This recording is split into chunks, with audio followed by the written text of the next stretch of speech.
Hello friends, good afternoon. दोस्तों, इस video में हम लोग यूपी पुलिस कांस्टेबल एग्जाम 2023-24 में पूछा सकने वाले मोस्ट इंपॉर्टेंट सिलेक्टेड प्रश्नों को सॉल्व करेंगे। दोस्तों, आपके एग्जाम्स में जितने भी टॉपिक से क्वेश्चंस पूछे जाने हैं, उन सभी टॉपिक्स को कलेक्ट करके ए टू जेड एक एक क्वेश्चन व एक एक फैक्ट चुन चुन के डाला गया है। इसके अलावा आपके प्रीवियस ईयर एग्जाम्स में पूछे गए प्रश्नों को भी शामिल करने का प्रयास किया गया है। साथ में एक्स्ट्रा फैक्ट को पूरी तरह से कवर करने का प्रयास किया गया है। तो दोस्तों, आप लोग इन्हें कॉन्सेंट्रेट होकर सॉल्व करें। क्वेश्चंस कम सॉल्व होने पर पुनः प्रश्नों का रिवीजन करें, ताकि यूपी पुलिस कांस्टेबल के रिटन एग्जाम में आप लोग अच्छे से अच्छा स्कोर कर सकें। तो चलिए दोस्तों, ज़्यादा समय न लेते हुए हम लोग इन सभी मोस्ट इंपॉर्टेंट प्रश्नों को सॉल्व करना शुरू करते हैं। दोस्तों, क्वेश्चन नंबर 1 है हमारा, निम्न में से कौन सी मिट्टी भारत में कपास की खेती के लिए आदर्श मानी जाती है। मोस्ट इंपॉर्टेंट क्वेश्चन है दोस्तों, बिल्कुल आपके ट्रेंड में रहेगा। क्वेश्चन है हमारा, निम्न में से कौन सी मिट्टी भारत में कपास की खेती के लिए आदर्श मानी जाती है। तो करेक्ट आंसर होगा दोस्तों काली मिट्टी, यानी कि सी नंबर ऑप्शन यहाँ पे हमारा करेक्ट आंसर बनेगा। अब चलते हैं दोस्तों एक्स्ट्रा फैक्ट में, जहाँ से क्वेश्चन से रिलेटेड सारे पॉइंट हमारे कवर होंगे। ध्यान देंगे दोस्तों, सारे फैक्ट सिलेक्टेड रखे गए हैं। कपास की खेती के लिए काली मिट्टी आदर्श मानी जाती है। इस मिट्टी का काला रंग टिटेनी फेरस मैग्नेटाइट एवं जीवाश्म की उपस्थिति के कारण होता है। ये भी क्वेश्चन बार बार पूछा गया है। इसे रेगुर मिट्टी के नाम से भी जाना जाता है। ध्यान रखेंगे, बार बार वनडे एग्जाम्स में पूछा गया है कि किस मिट्टी का अन्य नाम या किस मिट्टी को रेगुर मिट्टी के नाम से भी जाना जाता है। तो काली मिट्टी है। आगे देखेंगे, इसका निर्माण ज्वालामुखी लावा के अपक्षय एवं अपर्दन से हुआ है। 5.46 लाख वर्ग किलोमीटर क्षेत्र में विस्तृत यह मृदा भारत की दूसरी सबसे बड़ी मिट्टी वर्ग है। अब पहली कौन सी है, ये आप लोग कमेंट करके बताएंगे। आगे चलते हैं, इसका सर्वाधिक विस्तार महाराष्ट्र राज्य में है। ध्यान रखेंगे आप लोग। तो काली मिट्टी का सर्वाधिक विस्तार भारत के किस राज्य में है? महाराष्ट्र राज्य में है। मोस्ट इंपॉर्टेंट क्वेश्चन बना यहाँ से। इसमें कपास, मोटे अनाज, तिलहन, सूर्यमुखी आदि का विशेष रूप से उत्पादन किया जाता है। ध्यान रखेंगे आप लोग। चलते हैं हम लोग नेक्स्ट क्वेश्चन की ओर। अगला क्वेश्चन क्या है दोस्तों, ग्राम पंचायत का सदस्य बनने के लिए न्यूनतम आयु सीमा क्या निर्धारित है। मोस्ट इंपॉर्टेंट क्वेश्चन रहेगा, ग्राम पंचायत का सदस्य बनने के लिए न्यूनतम आयु सीमा क्या निर्धारित है।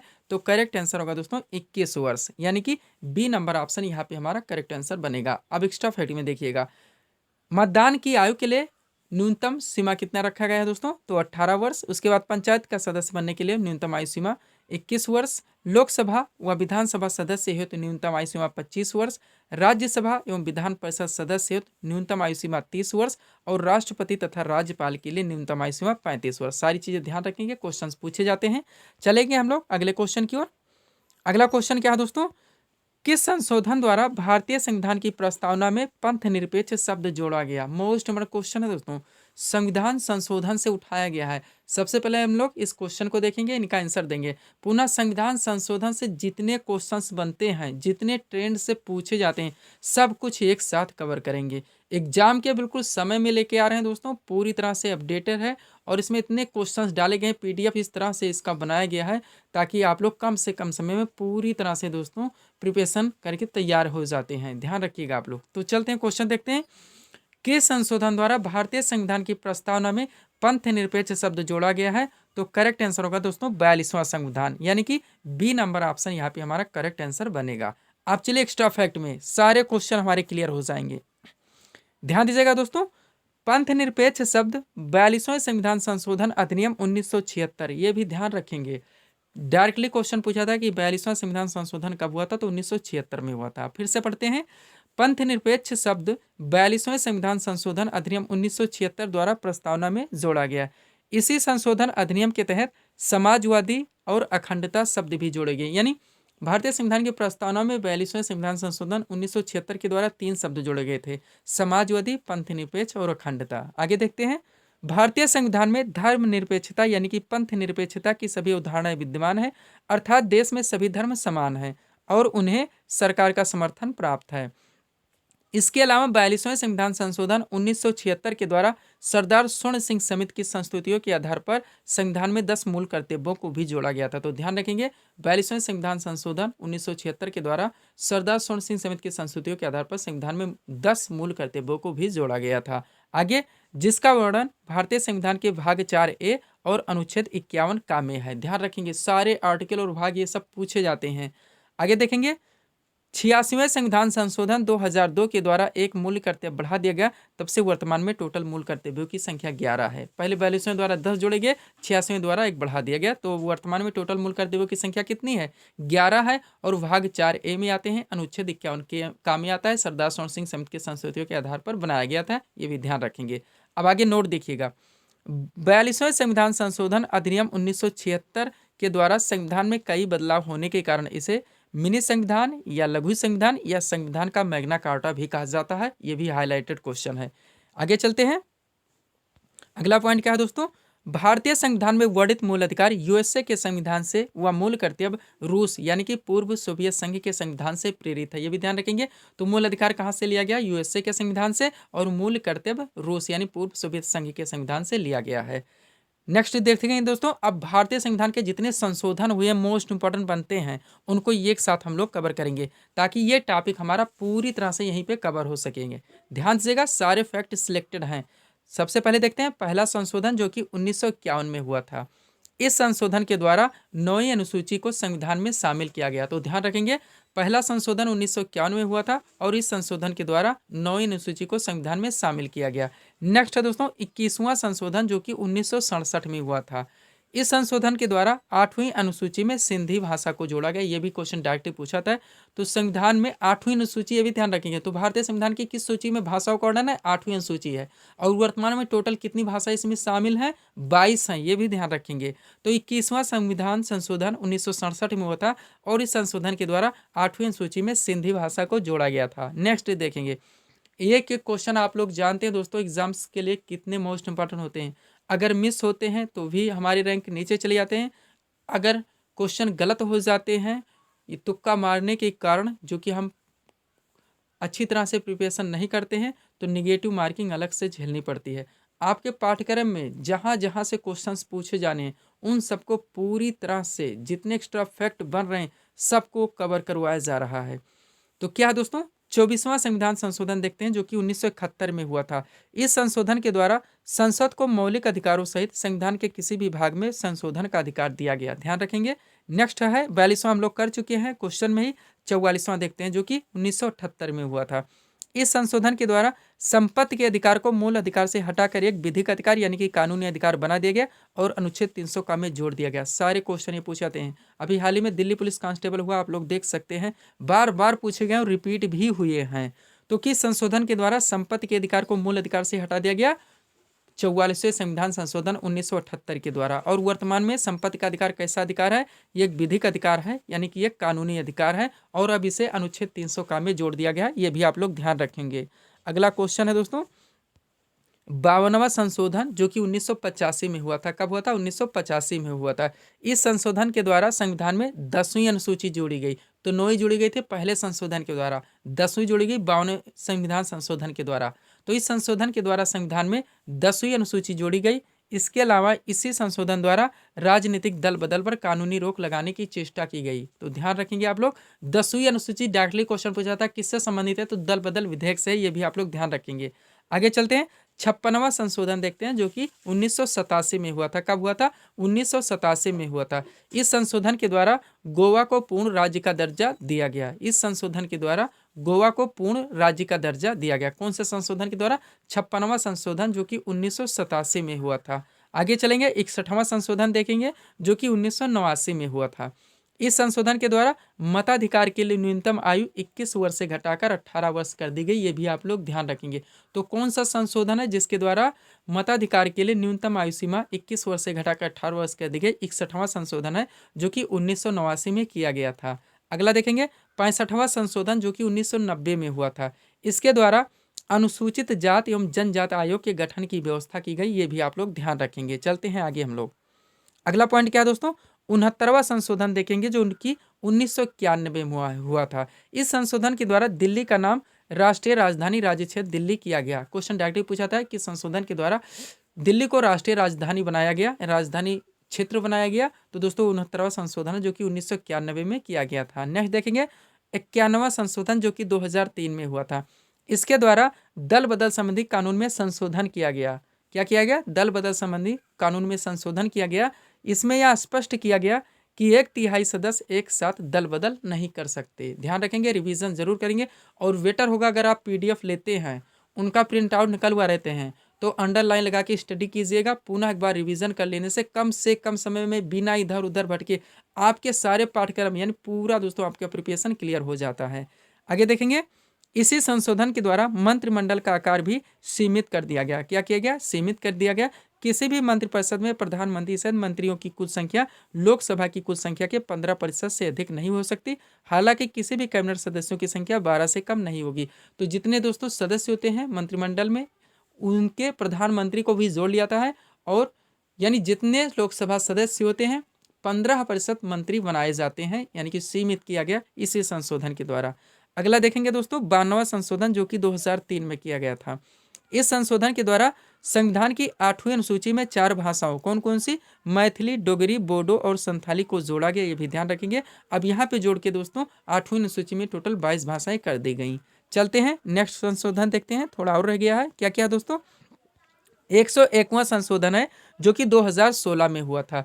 संविधान के 101वें संशोधन अधिनियम के द्वारा वस्तु एवं सेवा कर यानी कि GST, goods and services tax को लागू करके अप्रत्यक्ष कर प्रणाली के सरलीकरण की व्यवस्था हासिल की गई। ये भी आप लोग ध्यान रखेंगे।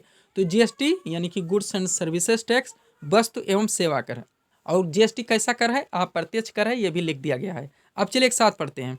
संविधान के 101वें संशोधन अधिनियम के द्वारा वस्तु एवं सेवा कर यानी कि जीएसटी को लागू करके अप्रत्यक्ष कर प्रणाली के सरलीकरण की व्यवस्था हासिल की गई।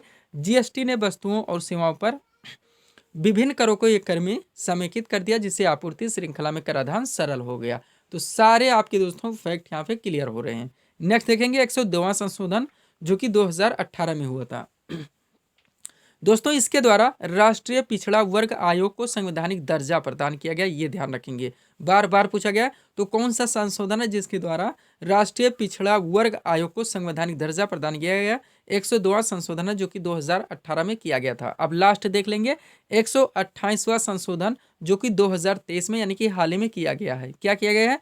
हाल ही में लोकसभा और राज्य सभा दोनों ने महिला आरक्षण विधेयक 2023, जो कि 128वां संविधान संशोधन विधेयक अथवा नारी शक्ति वंदन अधिनियम पारित कर दिया। तो दोस्तों जो महिला आरक्षण बिल 2023 है, इसका वास्तविक नाम क्या है? नारी शक्ति वंदन अधिनियम 2023, ध्यान रखेंगे। और ये 128वां संविधान संशोधन विधेयक था। इसी के द्वारा दोस्तों लोकसभा और राज्यसभा में इसे पास किया गया।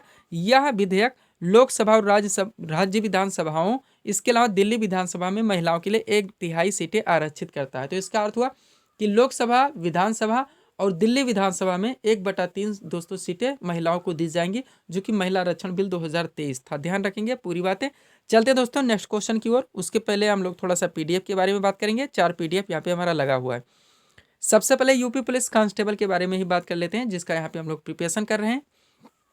दोस्तों इसमें जो आपका पाठ्यक्रम है जीके, जीएस, आपका जनरल साइंस भी शामिल है, करंट अफेयर्स, पुलिस व्यवस्था से संबंधित समान सचेतता के क्वेश्चंस, यूपी स्पेशल और सामान्य हिंदी, इनके पूरे पाठ्यक्रम को टोटल 40 पीडीएफ के जरिए अच्छी तरह से क्लियर किया जा रहा है। 100 रुपीज़ पेड फीस रखी गई। व्हाट्सअप नंबर आप लोगों के सामने है, जहाँ पे आप लोग दोस्तों मैसेज कर पीडीएफ ले सकते हैं। डायरेक्टली इस पर कॉल करके पीडीएफ के बारे में जानकारी भी कर सकते हैं। नेक्स्ट वीडियो में एसएससी जीडी 2024 20 फरवरी से इसका भी एग्जाम स्टार्ट हो रहा है। इसमें जो आपका पाठ्यक्रम है जीके, जीएस, आपका जनरल साइंस शामिल है, करंट अफेयर्स व सामान्य हिंदी, इनके भी पूरे पाठ्यक्रम को टोटल 25 पीडीएफ के जरिए कंप्लीट किया गया। पेड फीस केवल 50 रुपीज़ रखी गई। व्हाट्सअप नंबर आप लोगों के सामने है। बिहार एसएससी के बारे में बात कर लेते हैं दोस्तों। सामान्य विज्ञान व करंट अफेयर्स, इनके पूरे पाठ्यक्रम को भी टोटल 25 पीडीएफ के जरिए कंप्लीट किया गया है। पेड फीस 50 रुपीज़ रखी गई। व्हाट्सअप नंबर आप लोगों के सामने है, जहाँ पे आप लोग मैसेज कर पीडीएफ ले सकते हैं। बाकी आपका दोस्तों केवल मैथ व रीजनिंग बता है, जिनके ऑलरेडी अगर आप लोग वीडियोस देख के प्रैक्टिस कर लेते हैं तो कम से कम समय में एक अच्छी खासी प्रिपरेशन आप लोगों की क्लियर हो जाती है। लास्ट पीडीएफ की बात करेंगे दोस्तों, तो यूपीपीएससी आरओ 2023 का लगा हुआ है। 11 फरवरी को इसका एग्जाम है। इसमें जो आपका पाठ्यक्रम है सामान्य अध्ययन 140 क्वेश्चंस और सामान्य हिंदी के 6 चैप्टर से 60 क्वेश्चंस, इनके पूरे पाठ्यक्रम को भी टोटल 25 पीडीएफ के जरिए कंप्लीट किया जा रहा है। पेड फीस 100 रुपीज़ रखी गई। व्हाट्सअप नंबर आप लोगों के सामने है, जहाँ पे आप लोग मैसेज कर पीडीएफ ले सकते हैं, या डायरेक्टली पीडीएफ के बारे में इस पर कॉल करके बात भी कर सकते हैं। चलते हम लोग दोस्तों नेक्स्ट क्वेश्चन की ओर।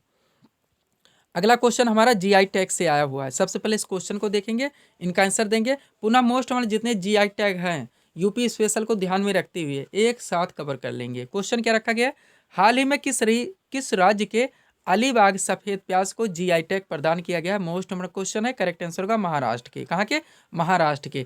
अब चलिए इस टॉपिक से जितने क्वेश्चंस बनते हैं मोस्ट इंपॉर्टेंट, उन सबको हम लोग एक साथ कवर करेंगे। ध्यान देंगे, एक तरफ जीआई टैग का नाम दिया गया है यानी कौन सा प्रोडक्ट है, दूसरी तरफ दोस्तों संबंधित राज्य या केंद्र शासित प्रदेश के नाम दिए गए हैं। सबसे पहले कौन सा है, चलिए यूपी स्पेशल को पहले क्लियर कर लेते हैं। क्या क्या है दोस्तों, रामनगर का बैगन है, आदम चीनी चावल है, बनारसी पान है, अलीगढ़ का ताला है और अमरोहा ढोलक है। ये 5 चीज़ें ध्यान रखेंगे दोस्तों जो कि उत्तर प्रदेश से संबंधित हैं। ये एक साथ क्लियर होने चाहिए, इसलिए जो क्वेश्चन एक साथ बैठते हैं उनको एक साथ सेट किया जाता है पीडीएफ में, ताकि याद करने में थोड़ी सी सरलता हो, सहजता महसूस हो। अब आगे देखिएगा, सलेम साबूदाना ये कहाँ का है, तमिलनाडु राज्य का है जिसे जीआई टैग दिया गया है। मानकुराद आम ये गोवा का है जिसे जीआई टैग दिया गया है। गुच्छी मशरूम मोस्ट इंपॉर्टेंट रहेगा दोस्तों, ये जम्मू कश्मीर का प्रोडक्ट है जिसे कि यानी कि वहाँ का उत्पाद है जिसे कि जीआई टैग दिया गया है। आगे चलेंगे हम लोग, अगला कौन कौन सा है दोस्तों, तेजपुर लीची जो हमारा क्वेश्चन था, ये कहाँ का है, असम राज्य का है। उसके अलावा काले चावल जिसे चा खाओ भी कहा जाता है, इसे भी जीआई टैग दिया गया है, मणिपुर का है। शाही लीची दोस्तों ये प्रोडक्ट यानी कि उत्पाद कहाँ का है, बिहार का है जिसे कि जीआई टैग दिया गया है। मगही पान ये कहाँ का है, बिहार का है। और मरचा चावल ये तीनों एक साथ ध्यान रखेंगे, शाही लीची, मगही पान और मरचा चावल बिहार एसएससी के लिए मोस्ट इंपॉर्टेंट हो जाते हैं। तीनों को दोस्तों बिहार राज्य से संबंधित है जिन्हें कि जीआई टैग दिया गया है। लास्ट है सिमलीपाल काई चटनी, इसे भी जीआई टैग दिया गया है जो कि उड़ीसा से संबंधित है। तो ध्यान रखेंगे, ये भी चैप्टर हमारा 1.5 से 2 मिनट में पूरी तरह से क्लियर हो गया है। अब इतना ध्यान रखेंगे तो यहाँ से क्वेश्चंस मिस नहीं होने वाले हैं। आगे चलते हम लोग नेक्स्ट क्वेश्चन की ओर। अगला क्वेश्चन कहाँ से दोस्तों, ध्यान देंगे, यूपी स्पेशल हमारा आ चुका है। क्वेश्चन क्या है, उत्तर प्रदेश के किस जिले में देश का पहला कचरे से कोयला बनाने वाला प्लांट लगाया जा रहा है, तो वाराणसी। यानी यूपी जीके का करंट का दोस्तों यहाँ पे पोर्शन उठाया गया है। सबसे पहले हम लोगों ने क्वेश्चन देखा, उनका आंसर दिए। अब चलिए करंट से जितने क्वेश्चंस बनते हैं सारे एक साथ ले आए, जितने मोस्ट इंपॉर्टेंट हैं दोस्तों, एक्स्ट्रा फैक्ट को भी यहाँ पे कवर करेंगे। तो ध्यान दीजिएगा, सिलेक्टेड क्वेश्चंस हैं, इनको कॉन्सेंट्रेट होकर सॉल्व करने का प्रयास कीजिएगा। चलिए दोस्तों शुरू करते हैं हम लोग। पहला क्या है दोस्तों, उत्तर प्रदेश के किस जनपद में उत्तर प्रदेश आम महोत्सव 2023 आयोजित किया गया, तो ये लखनऊ में किया गया है। करंट का क्वेश्चन चल रहा है, अब नोट देख लेंगे।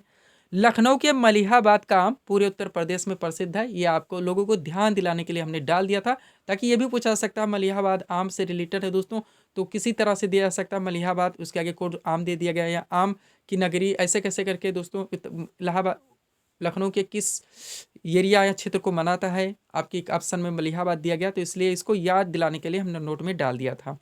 आगे देखेंगे, हॉकी को समर्पित देश का पहला मेजर ध्यानचंद म्यूजियम उत्तर प्रदेश के किस जनपद में है, तो झांसी में है। नेक्स्ट, उत्तर प्रदेश की तीसरी सबसे बड़ी जेल उत्तर प्रदेश की तीसरी सबसे बड़ी जेल का निर्माण किस जनपद में किया जा रहा है, तो प्रयागराज में। नेक्स्ट है, विश्व का सबसे बड़ा मेडिटेशन सेंटर उत्तर प्रदेश के किस जनपद में स्थित है, वाराणसी में स्थित है। अगला है, उत्तर प्रदेश रोडवेज में पहली महिला बस ड्राइवर कौन बनी है, तो प्रियंका शर्मा है। नेक्स्ट, उत्तर प्रदेश के आगरा में 10 दिवसीय ताज महोत्सव, अब ये क्वेश्चन डायरेक्टली पूछा जाता है, ताज महोत्सव उत्तर प्रदेश के किस जिले में आयोजित किया जाता है, मनाया जाता है, तो आगरा में। अब क्वेश्चन देखिएगा, उत्तर प्रदेश के आगरा में 10 दिवसीय ताज महोत्सव का उद्घाटन किसने किया, तो योगेंद्र उपाध्याय ने किया है। नेक्स्ट, उत्तर प्रदेश के किस जिले में सेरीकल्चर मेले का उद्घाटन किया गया है, तो गोरखपुर में। नेक्स्ट, मुख्यमंत्री युवा स्वरोजगार योजना किस राज्य सरकार की योजना है, तो उत्तर प्रदेश की योजना है। नेक्स्ट, किस राज्य सरकार ने 2017 से 21 तक के सभी ट्रैफिक चालान रद्द कर दिए हैं, तो उत्तर प्रदेश है। ये भी आप लोग ध्यान रखेंगे, रिवीजन जरूर करेंगे दोस्तों। प्रिपरेशन आप लोग कहीं से भी करें, ऑनलाइन करें या भी ऑफलाइन करें, आपका जो पाठ्यक्रम है जहाँ से आपके एग्जाम्स में क्वेश्चंस पूछे जाने हैं उनको पूरी तरह से फोकस रखें, या तो नोट डाउन कर लें। ऐसा ना हो किसी भी वीडियोस के देखे 1 मिनट देखे 2 मिनट दे, या किसी से कहीं से पढ़ते चले जा रहे हैं, बस क्वेश्चन देखते चले जा रहे हैं।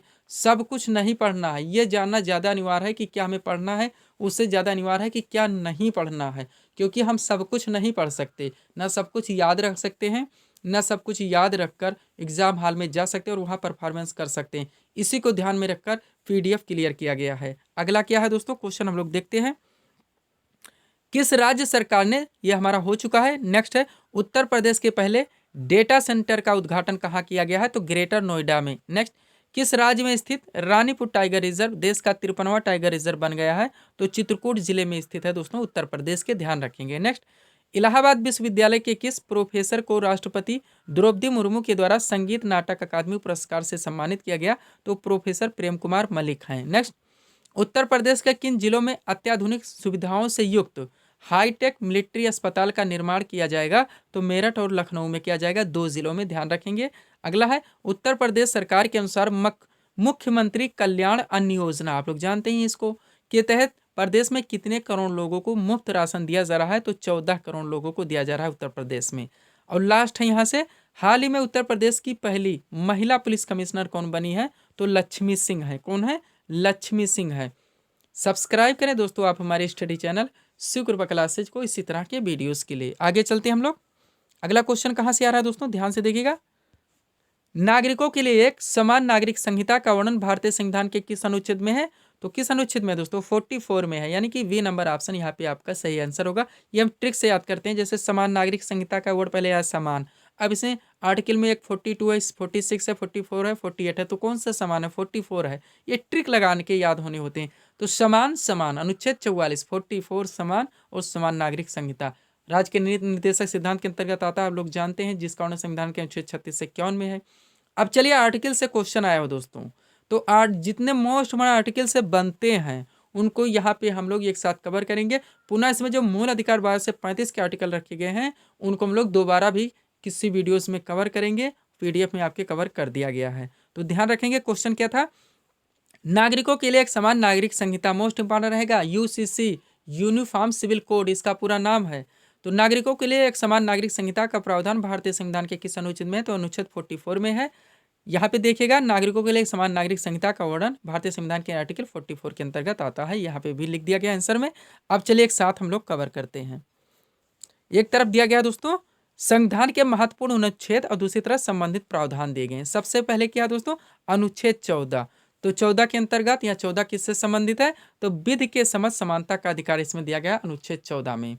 नेक्स्ट है अनुच्छेद 15, इसमें क्या आता है? धर्म, मूलवश, जाति, लिंग या जन्म स्थान के आधार पर विभेद का प्रतिसाद, यानी कि राज्य धर्म, मूल वंश, जाति, लिंग या जन्म स्थान के आधार पर विभेद करता है, यानी कि भेदभाव नहीं करता है। 16 क्या है दोस्तों? लोक नियोजन के विषय में अवसर की समानता या सरकारी पद प्राप्ति के समान अवसर, यह आर्टिकल 16 से संबंधित है। अनुच्छेद 17 मोस्ट इंपॉर्टेंट अस्पृश्यता का अंत, और अनुच्छेद 18 किससे संबंधित है? उपाधियों के अंत से। दोनों एक साथ ध्यान रखेंगे। चलते हैं हम लोग आर्टिकल 21 की ओर। क्या है दोस्तों आर्टिकल 21 में?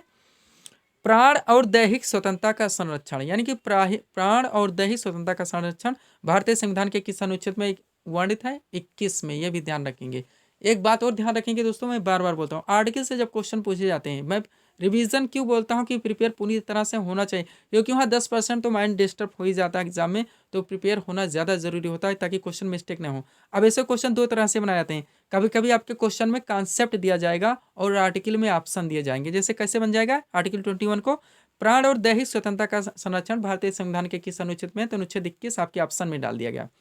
उसके बाद डायरेक्ट डाल दिया गया अनुच्छेद 21 का संबंध किससे है? अब ऑप्शन में अलग अलग तरह के डाल दिए गए, उसमें का ऑप्शन लिख दिया गया प्राण और दैहिक स्वतंत्रता का संरक्षण। तो रिवीजन इसलिए मोस्ट इंपॉर्टेंट हो जाता है। अगला क्या है? अनुच्छेद 21 का मोस्ट इंपॉर्टेंट है।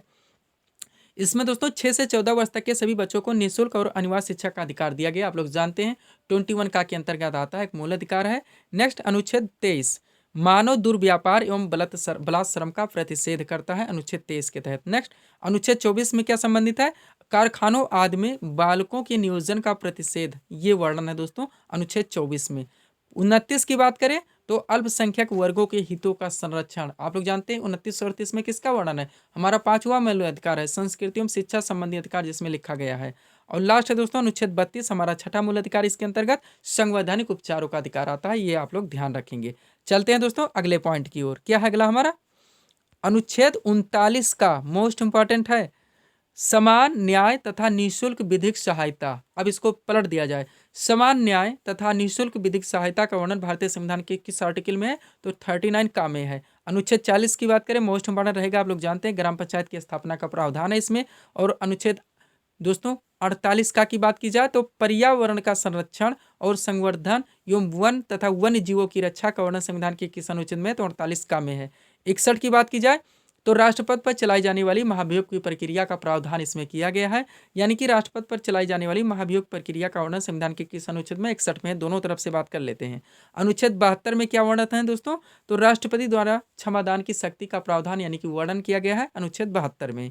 76 आप लोग जानते हैं भारत का महान न्यायाधीश में आता है, attorney general of India highlighted है। अभी दिल्ली पुलिस कांस्टेबल में कम से कम 5 से 7 बार पूछा ही गया है। हर एग्जाम में आप देख सकते हैं, एसएससी के जितने एग्जाम्स में आप लोग देख सकते हैं, कभी आर्टिकल कभी कॉन्सेप्ट। अनुच्छेद 110 मोस्ट इंपॉर्टेंट धन विधेयक की परिभाषा दी गई, और अनुच्छेद 112 वार्षिक वित्तीय विवरण यानी कि बजट। हम लोग जानते हैं दोस्तों, बजट शब्द का संविधान में कहीं पर भी कोई वर्णन नहीं, इससे वार्षिक वित्तीय विवरण के नाम से जाना जाता है, जिसका वर्णन संविधान के अनुच्छेद 112 में है। और पहला डेट कौन सा है दोस्तों? वार्षिक वित्तीय विवरण भारत सरकार का प्रारंभ कब से होता है? 1 अप्रैल से, और लास्ट डेट कौन सा? 31 मार्च है, ये भी ध्यान रखेंगे। चलते हैं नेक्स्ट क्वेश्चन की ओर। अगला क्वेश्चन दोस्तों हमारा कहाँ से आ रहा है? भारतीय संविधान में वर्णित समवर्ती सूची, मोस्ट इंपॉर्टेंट क्वेश्चन आ गया है। भारतीय संविधान में वर्णित समवर्ती सूची की अवधारणा किस देश के संविधान से ली गई है? तो कहाँ से ली गई है? ऑस्ट्रेलिया से, यानी कि सी नंबर ऑप्शन आपका करेक्ट आंसर बनेगा। यहाँ पे देख लीजिए, भारतीय संविधान में वर्णित समवर्ती सूची की अवधारणा ऑस्ट्रेलिया से ली गई। यानी भारतीय संविधान के विदेशी स्रोत से जितने क्वेश्चन बनते हैं और हमें कंफ्यूज करते हैं, उनको एक साथ हम ले आए हैं। अब यहाँ आप लोगों को बाद में जानने की जरूरत नहीं पड़ेगी, अगर अच्छी तरह से प्रिपरेशन कर लेते हैं, पीडीएफ ले लेते हैं कि मूल अधिकार कहाँ से लिया गया, संविधान संशोधन प्रक्रिया, विधि का शासन कहाँ से लिया गया है, उसके अलावा मूल कर्तव्य कहाँ से लिया गया, मूल अधिकार कहाँ से लिया, राज्य के निर्देशकता, तो जो भी पूछा था सबको एक साथ हम समेट दिए हैं। चलते हैं दोस्तों, शुरू करते हैं हम लोग। सबसे पहले देखेंगे कि ब्रिटेन के संविधान से क्या क्या लिया गया है। ध्यान देंगे तो क्या क्या लिया गया है? संसदीय शासन प्रणाली, विधि का संसद, दोनों मोस्ट इंपॉर्टेंट रहते हैं। संसदीय शासन प्रणाली, विधि का शासन, मंत्रिमंडलीय प्रणाली, एकल नागरिकता आप लोग जानते हैं, बार बार पूछाता है, विधायी प्रक्रिया और संसदीय विशेषाधिकार, सारे मोस्ट इंपॉर्टेंट जो कि ब्रिटेन के संविधान से लिए गए हैं। अमेरिका की संविधान की बात करें, उद्देश्य का विचार, न्यायिक पुनर्विलोकन, न्यायपालिका की स्वतंत्रता, मूल अधिकार आप लोग जानते हैं, यूएसए से लिया गया, राष्ट्रपति का पद, राष्ट्रपति पर महाभियोग और उच्चतम न्यायालय तथा उच्च न्यायालय के न्यायाधीशों को हटाए जाने के उपबंध, ये सारे प्रावधान दोस्तों अमेरिका के संविधान से लिए गए हैं। रट्टा मारते हम लोग चल रहे हैं, आप लोग अच्छी तरह से प्रिपरेशन कीजिएगा। नेक्स्ट है, आयरलैंड के संविधान से क्या क्या लिया गया है? तो नीति निर्देशक तत्व मोस्ट इंपॉर्टेंट हो जाता है, राष्ट्रपति की निर्वाचन पद्धति भी मोस्ट इंपॉर्टेंट, राज्यसभा में कुछ सदस्यों का नामांकन, ये सारे प्रावधान आयरलैंड के संविधान से लिए गए हैं। चलते हैं दोस्तों अगले पॉइंट पे। क्या है हमारा अगला? कनाडा के संविधान से क्या क्या लिया गया है? तो यहाँ से संघीय व्यवस्था सबसे पहले ध्यान रखेंगे, ये बार बार पूछाता है। राष्ट्रपति द्वारा राज्यपालों की नियुक्ति, उच्चतम न्यायालय का परामर्शी न्याय निर्णय, और अवशिष्ट शक्तियों का केंद्र में निहित होना। हम लोग पढ़ चुके हैं दोस्तों कि भारतीय संविधान की अनुसूची 7 में संघ सूची, राज्य सूची और समवर्ती सूचियों का वर्णन है। संघ सूची के विषयों पर कानून बनाने का अधिकार भारतीय संसद को है। राज्य सूची के विषयों पर कानून बनाने का अधिकार राज्य के विधानमंडल को है। समवर्ती सूची के विषयों पर कानून बनाने का अधिकार भारतीय संसद व राज्य विधानमंडल दोनों को है। लेकिन अगर किसी भी विषय पर दोनों के मध्य विवाद उत्पन्न होता है तो भारतीय संसद के द्वारा बनाया गया कानून मान्य होगा।